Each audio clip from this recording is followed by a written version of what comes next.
This is a midpoint with the Potentiel cohort to showcase some very exceptional women, share their stories and hopefully engage with you guys so you can continue to learn from them on your journey.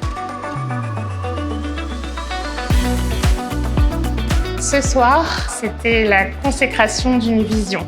Potentiel est né parce qu'on a remarqué que les femmes qui font partie de notre réseau en France souffrent du syndrome de l'imposteur, ont parfois peur de prendre la parole, hésitent à essayer d'aller chercher ces rôles très compétitifs.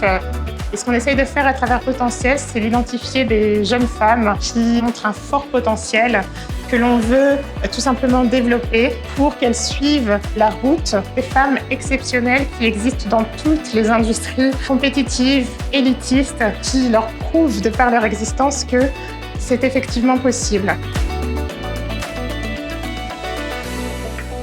On est nombreuses à avoir partagé les mêmes difficultés, les mêmes déceptions, les mêmes combats. Donc échangeons, aidons-nous.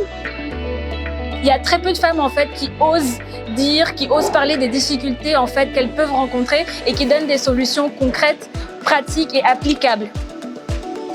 C'était une soirée qui était à destination des femmes pour les inspirer dans leur vie professionnelle, mais qui conviait également les hommes. Et ça permet vraiment de conscientiser ces problématiques et d'essayer d'y répondre. Donc vraiment merci à SEO qui fait un super travail. C'est une association ayant pour mission de donner au plus grand nombre accès à des filières considérées comme des filières un peu d'élite ou en tout cas sélectives, compétitives, sans jamais faire de concessions sur le niveau d'exigence, le niveau d'ambition, le niveau d'attente que vous avez pour vos bénéficiaires. Et moi, ça c'est quelque chose auquel je crois, de tirer les gens vers le haut, de tirer en fait tout le monde vers le haut. Tous les élèves qui viennent à SEO, on est tous dans la même optique de trouver un stage en P1, P2, donc on est tous très ambitieux. On se dirige tous vers les mêmes stages, très souvent en M&R, on va pas se mentir. Le fait de voir plein de personnes dans ce domaine, ça m'aide beaucoup. Et du coup, on s'entraide quand même pas mal. Quand on a des envies, quand on a des ambitions, quand on a envie de faire du M&A, quand on a envie de devenir trader, quand on a envie de rentrer au BCG ou que sais-je, même si la marche semble haute, ne pas faire de concessions, travailler et rester déterminé. Je pense qu'aujourd'hui, on a un petit peu tendance, et c'est encore plus vrai, je pense, pour les femmes, à s'auto-limiter. C'est-à-dire qu'on vous demande de faire un dessin, vous allez faire un dessin dans une feuille blanche A4. Qu'est-ce qui vous empêche d'aller le faire sur une A3 ou sur un tympan de mur? Et je trouve que les témoignages qui ont été apportés aujourd'hui ont permis à ce que ces étudiants, quand on leur demande de faire un dessin, ne se limitent pas à la feuille A4.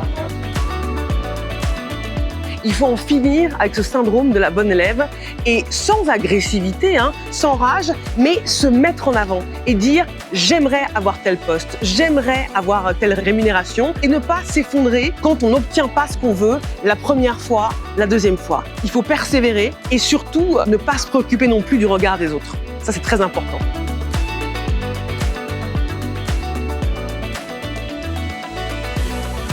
C'est vraiment une question de mindset. Rêver, SEO est là pour vous fournir des outils, pour vous permettre d'atteindre vos objectifs et de concrétiser votre plan A.